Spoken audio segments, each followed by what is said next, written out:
Alright guys, welcome back to the WCS Challenger League Qualifier. We are currently looking at the game between Lollapalooza and Dragon, and this is it's said to be game 3, but they actually hosted the map for game 2, so I actually think this is the second game that he's playing. He just lost on Daybreak, so yeah, he must be down one map, so this is game number 2, not game 3 as we originally thought in this Terran versus Terran. Dragon starting to the top left in blue, and his opponent starting at the bottom left with an barcode ID, but his ID is Lollapalooza. So once again, this is the second game in the best of 3 at the WCS Challenger League Qualifier, and I'm here with Wolf, of course, casting this Terran versus Terran. Yep. See if Dragon can push his luck and get game number 2, tie things up. Big fan favorite versus relatively unknown Lollapalooza barcode player who is in Grandmasters on Korea. Yep, I heard his name before. I actually think I casted a game of him in the past, but I can't remember when exactly that was. But as it is, he took the game on Daybreak against his opponent. So we have the barracks here first for Dragon, whereas on the other hand, to the bottom left, Lollapalooza actually starts with the refinery first right into the game. Yep, refinery first, and there goes the barracks. So he's got some sort of tech build planned. Probably Banshees, but with the new expansion there's a lot of different builds. Fast Reapers, multiple Reapers coming out, we've seen that. We've seen Widowmine drops most commonly. But Banshees are still very usable and very workable. Yep, definitely. You can still start with the Banshee build order here if you want. We have gas now coming up for Dragon at this point. This is, as mentioned, game number 2. With the build order or the map order in this best of 3 at the qualifier is always the same. We start things off with Daybreak, we are heading into Whirlwind, and if there has to be a deciding map, it is always Belcher Vestige. So unless there was a problem with them hosting the wrong map at the beginning, this is game 2 between the two of them, and Dragon is currently down one map. He just lost on Daybreak, and they just hosted this game, so we were able to jump into this map. Let's see if we can actually force Lollapalooza to go into a third game, or if Dragon is now losing in, I believe it's the second or the third round of the qualifier against this Terran opponent. As already mentioned, we have a gas first for the Terran player at the bottom left. In red, he's going straight into the factory. Dragon, on the other hand, he's trying to scout where Lollapalooza is starting, and he's actually a little bit unlucky. He is scouting the top right first, whereas his opponent spawns at the bottom left, so it's going to take a long time for him to find out where his opponent spawns, and he will most likely not get a lot of scouting information with this SCV. Nope, not a lot at all. He would have liked to see the gas first. If, for example, Lollapalooza had been at top right, the SCV would have gotten in and seen everything. But as it stands now, the Marines should be able to deny the SCV scout, especially because Dragon is checking the bottom right as well. And we'll see what Lollapalooza has planned. He's getting the starport, and there's the Widowmine, so it looks like we're going to see that Widowmine drop we talked about. Widowmine drops can be really deadly. Dragon has to be very careful here, and at this point he still has no clue what's happening. Lollapalooza, on the other hand, gets quite lucky with his scouting pattern, moves to the top left first, so he knows immediately where Dragon spawns, but on the other hand will most likely lose the Marine. Yeah. Oh wow, that was a Marine blast. Slithers down the ramp in his own blood. That was terrible. Yeah, poor Marine. Probably had a family, kids, wife. You know, at the very least, you know, he had his own personality. I think so. I mean, he dresses exactly like all the other Marines, but I think he probably has his own personality. You're certainly right about that. Dragon may have seen that Widowmine. It's a possibility. It was only depends on whether he was paying attention or if he just microed on the minimap when the SCV took damage. He at least has a supply depot up here so that he can see the drop early on. But yeah, the Marines, they have to move a little bit further back. The one thing that Dragon doesn't have is an expansion. Dragon is actually going into a Raven, which is really good against the Widowmine. So as soon as he has the detection here, he's going to be completely fine against the Widowmines unless he messes up horribly. Yeah, and I'm wondering if he defends this well, if he's going to go for a counter push afterwards, because he doesn't have a command center. He has that tech lab for siege tanks on his factory, and it looks like we're just going to see a one-base siege tank push out of Dragon following this up. Meanwhile, Cloak is the follow-up for Lollapalooza, and here comes that drop. Yeah, the Raven on the other hand is already building, so Cloak won't do Lollapalooza a lot of good. Here comes the Medivac right into the main base. The first Widowmine is already there. Cannot be taken out before it's done. Only one Marine killed though. Where's the second Widowmine? Already burrowed here, but 0 kills, gets 2 SCVs. Where is that Raven? Here we go. And the Raven, of course, putting an end to the aggression. Both Widowmines are taken out, and only 1 Marine survived. Great defense here. Yep, and Lollapalooza instantly cancels Cloak because he knows, okay, well, this is not going to work out. cannot actually get away with that if he has the Raven out. He goes double CC. Yeah. Yeah, you know, Lollapalooza is a Grandmaster's level player, but his transition here seems a little bit rough. It's a little bit of a rough transition, but it's basically him saying, you know what, I realize your defense is too good. I won't be able to do anything here, so I might as well just go into a macro game, try to gamble a little bit that you are playing a bit more cautious, and if I take this risk and you don't punish me for it, I will have a huge lead in the game. Yeah, very true. And here comes the Time Bishop Dragon. He's just going to go for that one base attack, and I don't know if Lollapalooza can hold this with 2 Commanders in the main. Yeah, that's the problem that Lollapalooza really has here. That we have Dragon with a very aggressive strategy right now, moving out as soon as he deals with the drop play of his opponent. So these 2 command centers here really become a liability. Yep. He's got a siege tank out for defense. That's his backbone. If he loses that and his next siege tank, then the game will end, and he's actually moving down with it. This is a mistake. He doesn't realize it, though, because he doesn't have scouting information. He's got 2 bunkers about to finish, but they're not ready yet. Both of them are sieging up. The siege tanks firing at each other. Well, not quite, because this one is outside of the vision range. The Raven is still going strong here. Could put down a point defense drone. Or an auto turret. Need to do it at this point, but the siege tank is already down for Dragon, but he's still ahead in supply, and he's putting a lot of aggression on this defense. I'd like to see him either do a secret missile on that siege tank or an auto turret right next to it so he can push up the ramp. He has that Raven, and its energy shouldn't be wasted. Yeah. So Dragon now up against 2 siege tanks on the high ground. Where's the Seeker missile? The Raven not doing anything. 44 hit points. Another shot, and it's going to be taken out. There's no SCV to repair the Raven. It's basically useless at this point. He needs to use it. What is he doing? 8 hit points left. Yeah, he really needs to do something with it. And if it's only like moving back, has to drop a point defense drone to be a little bit safe against the Viking shots of his opponent. But it really looks like, for now, Lollapalooza is in a position where he can at least hold this huge ramp. Yeah, the longer this takes, the worse it is for Dragon, who has a very late command center just now started. The Raven taken out, Dragon not paying attention to the Raven, and now suddenly Lollapalooza darts in, takes out the Raven. The container for Dragon is good, and he's still way ahead in supply. The problem is really that Lollapalooza has now 3 CCs, and time is working in his favor. Yeah, he's losing a lot of mining repairing this bunker. The bunker actually will fall, I think, to 2 more shots, because the SCVs are going to die as well. Yep.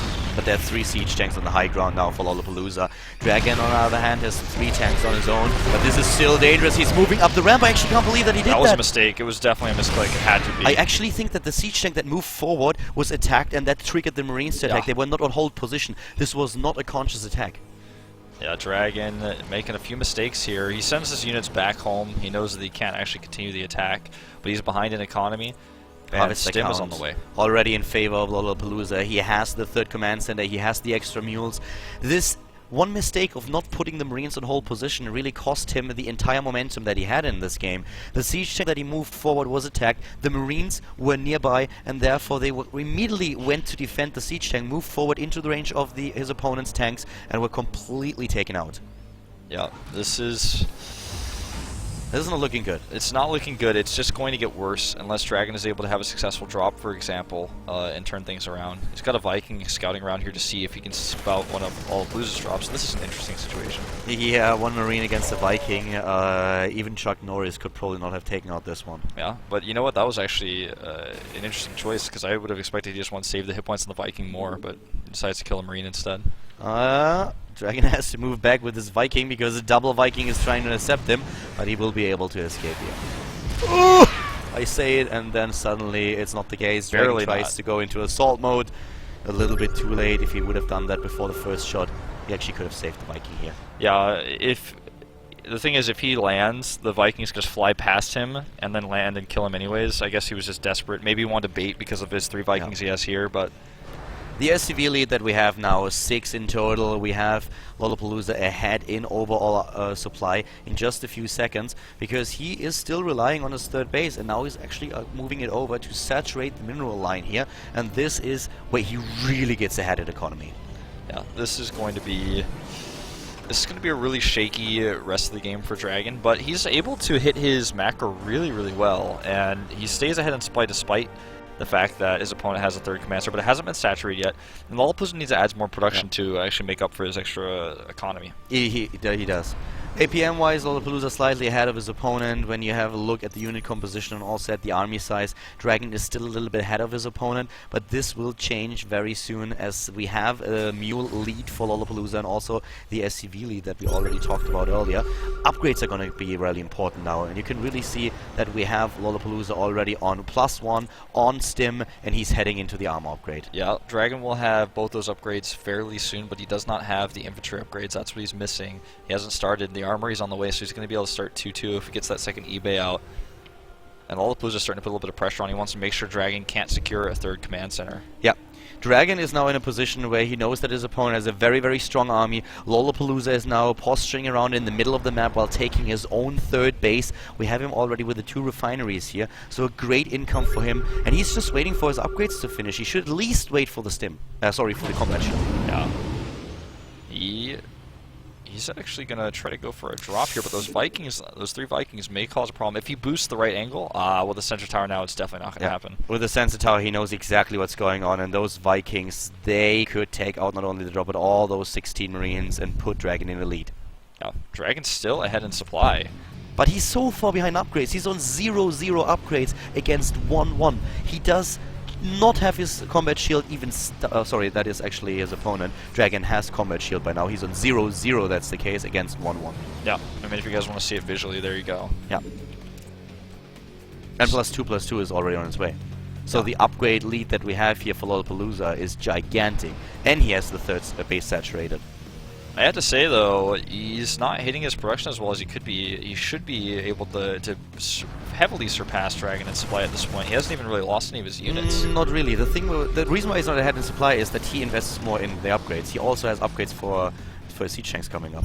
That's the only reason, because he's even in supply and he was actually keeping his money quite low. Here we go. He's going to start using that upgrade advantage. Comes in here, takes out the sensor tower, bullies Dragon back down the ramp. Dragon is in trouble. He needs this win. If he loses, he's out of the tournament. This is the first round. Exactly. At least the first round that they play. And there is still no third base for Dragon. He needs another base. The income is so much better for his opponent, as you can see here, especially in gas, but also in minerals. The Vikings now fighting against each other, and as soon as those upgrades hit, Dragon is even in more trouble than he already is. Yeah, he's trying to hit the right angle here, boosting the main base. The Vikings miss it. The SCVs have to be pulled. Dragon is in trouble. If he loses his armor, he can't get 2-2, and that's exactly what he targets. Yeah. Targets down the armory. There won't be a 2-2 for a long time. Oh my god, he might actually be able to take down one of the engineering bases. He didn't even cancel the armory, so he loses those resources as well. And he's just going to trade because he has the better upgrades. At the right side, we have a huge attack here. Both of them sieging up, and Dragon is dropping in supply rapidly, whereas Lollapalooza might lose this force, but he still has the units in the main base going strong. Yeah, the units in the main base are really crucial. That was not the best engagement for him on the right side, but he was busy microing in the main. He takes out this depot. That's a super depot. And he may even get the orbital if he targets it. Yeah, I think he will. He's targeting it, and here come the reinforcements trying to prevent it, but it's already too late. The orbital is down. Suddenly, Dragon lost his main base command center, and this is really bad news for him. He's down in supply, he's down in upgrades. +3 attack has been started, whereas Dragon has only 1-1.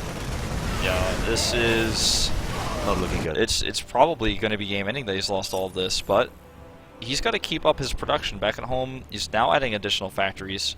You can see his minerals are getting pretty high because he's so busy microing back at home. But that one engagement at the third base of Dragon, where he crushed Lollapalooza's army while Lollapalooza was microing in the main base, is the one thing that keeps Dragon at least alive in this game. But for how long? That's the question. Yeah. The upgrades 1-1 without an armory against 2-2, where +3 has been started. The siege tank upgrade advantage also goes to Lollapalooza. He is in a great position. Dragon hasn't even started his armory because he's now in a spot where he's really starving for money. He needs to get the command center back if he wants to have access to the gas over here. He wants the extra mules. A fourth base is now coming up for the red Terran player to the bottom left, and he is already going into the +2 attack upgrade for the siege tanks and +3 armor. Yeah, he's got all the upgrades coming out. I mean, there's not much further way he could be ahead. He's pushing slowly with sensor towers across the map too, so he can't be caught unsieged. And he's just going to keep pushing until he's all the way at Dragon's third base, potentially. or one of his third bases where it would be, and he's going to probably just drop into the main base again and keep tank siege up on the edge. This is something that Dragon is preparing for. He's got a bunch of Marines in his main base now. You can see him on the mini-map. Huge lead here for Lollapalooza, and here comes a drop on top of the siege tanks. There are no Marines nearby. Immediately he's unsieging, but the rest of the Marines runs down. The tanks all being taken out. 1, 2, 3, 4, and 4. This is about it. This is it. Dragon is going to lose here in the first round of the qualifiers, losing 2-0. And Lollapalooza, relatively unknown Grandmasters Terran player, will advance. GG. No success today. Dragon loses the game and is now out of the tournament. Lollapalooza advances to the next round of WCS Challenger League qualifier.